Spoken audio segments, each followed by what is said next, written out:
Picture this. It's a crisp Sunday evening in the middle of football season. Stadiums are packed with tens of thousands of roaring fans. Living rooms across the country are lit by massive TVs, and social media is exploding with hot takes, memes, and victory dances. People are screaming at referees who can't hear them, hugging complete strangers after a touchdown, and treating a last-second field goal like the climax of an epic movie.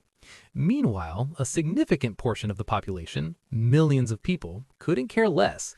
They're cooking dinner, scrolling through a novel on their tablet, walking the dog, or binge-watching a documentary about deep-sea creatures. The game? It might as well be background noise from another planet. Why don't they care? Why does the spectacle of highly paid strangers they've never met or will ever meet running around chasing balls, pucks, or shuttlecocks feel utterly irrelevant to them? Why isn't their heart rate spiking over a playoff run or a championship drought? Today, we're diving deep into the psychology of those people who don't obsess over sports. The non-obsessives, the indifferent, the ones who can walk past a bar full of cheering patrons and think, must be some kind of party. But curiosity compels me to understand them, these folks who look at the same cultural phenomenon and see nothing particularly compelling. Let's start with the core psychological mechanism that hooks so many into sports: tribal identity. Social identity theory, developed by psychologists Henry Toshfeld and John Turner, explains that humans derive a big chunk of their self-esteem from group membership. We categorize the world into us and them, and when us succeeds, we feel personally elevated. Sports provide the perfect modern arena for this ancient instinct. Cheering for a team becomes a proxy for personal victory. It's why fans say, "We won," even though they never touch the ball.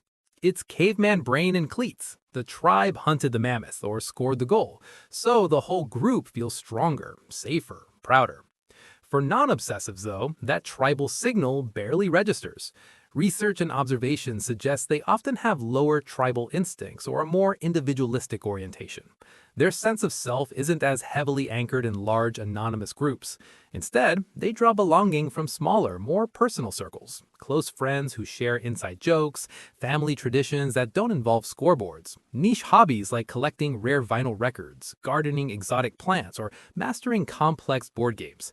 Why pour emotional energy into rooting for athletes who earn millions and wouldn't know them from a random passerby? It's selective investment. They're not lacking passion, they're just channeling it toward pursuits with more direct, tangible returns on their time and feelings. Let's add some humor to illustrate. Imagine applying sports-level devotion to everyday professions. Did you catch that actuary in Des Moines who just nailed a risk assessment model? Absolute legend. Go spreadsheets! Or, "I'm gutted that plumber in Portland botched the pipe fitting. My whole week is ruined." Sounds absurd, right? Yet, for many sports fans, a stranger's three-pointer or home run genuinely alters their mood for hours. Non-obsessives look at that dynamic and think, why let a millionaire athlete control my serotonin levels? Their dopamine comes from different sources: the quiet satisfaction of completing a creative project, the small thrill of solving a tricky puzzle, the warm glow of a meaningful conversation, or even the simple joy of a perfectly brewed cup of coffee. It's internal reward circuitry, rather than external, crowdsourced highs. Personality traits amplify this divide. Studies on sports fans often show they lean slightly more extroverted, thriving in social, high-energy environments like tailgates or packed arenas. Sensation seekers, a trait measured by psychologist Marvin Zuckerman, also gravitate toward the drama, uncertainty, and arousal of competition. Non-obsessives, by contrast, frequently score higher on introversion, openness to experience in non-athletic domains, or simply lower sensation-seeking. They prefer quieter thrills, a deep-dive podcast on philosophy, a solo hike with stunning views, or losing themselves in a 1,000-piece jigsaw puzzle. Evolutionary psychologists might argue sports mimic ancestral group activities, hunts, battles, rituals, where collective success meant survival. But if someone's ancestral prototype was the innovative toolmaker staying back at camp rather than the spear thrower, they're less likely to feel the pull of the modern spectacle. Upbringing plays a massive role too. If a person grew up in a household where Sunday afternoons meant everyone gathered around the TV and team jerseys, chanting slogans and eating themed snacks, sports fandom becomes normalized, almost mandatory.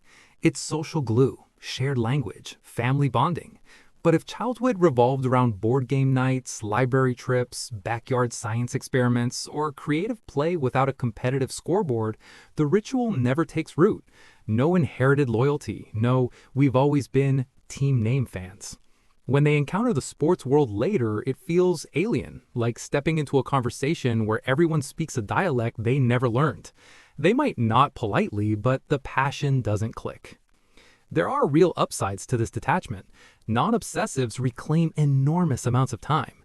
A single NFL season can devour hundreds of hours between games, pre-game shows, analysis, fantasy leagues, and arguments.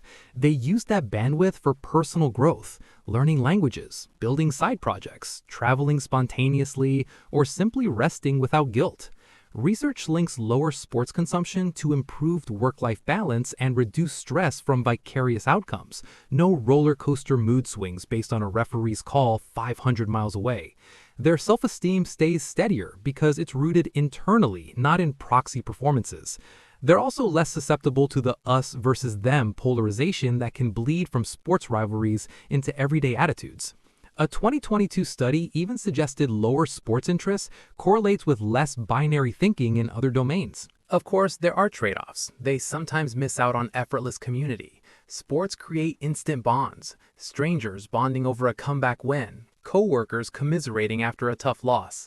Non-obsessives might feel like outsiders at water cooler chats or big gatherings. They've all had the awkward moment. Someone asks, "Did you catch the game?" And they reply, no? Cueing puzzled stares or gentle teasing. They faked enthusiasm once or twice. Yeah, that was intense. Only to cheer at the wrong moment or confuse players. Classic non-fan blunder. They also occasionally experience cultural FOMO. Iconic moments, the underdog story, the miracle play, the championship parade, become memes they half understand the next day.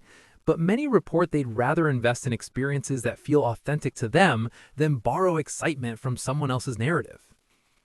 In the end, the psychology of people who don't obsess over sports reveals a simple truth. Human motivation is diverse. Not everyone needs the same triggers for belonging, excitement, or meaning. Some find it in roaring crowds and shared triumphs. Others find it in solitude, creativity, close relationships, or quiet mastery. Neither is inherently better, just different wiring responding to the same world. So to those non-obsessives, keep directing your energy where it lights you up. You're not missing out on life, you're living it on your own terms. And to the passionate fans, appreciate the fire it brings you. But remember, not everyone needs the same fuel. Next time you see someone calmly reading while the biggest game of the year plays, maybe don't ask why they don't care. Ask yourself why you do, and smile at the beautiful variety in how we all find joy. Thanks for sticking with this exploration. If it helped decode one of those mysteriously calm people in your life, well, that's a win worth celebrating. No overtime required.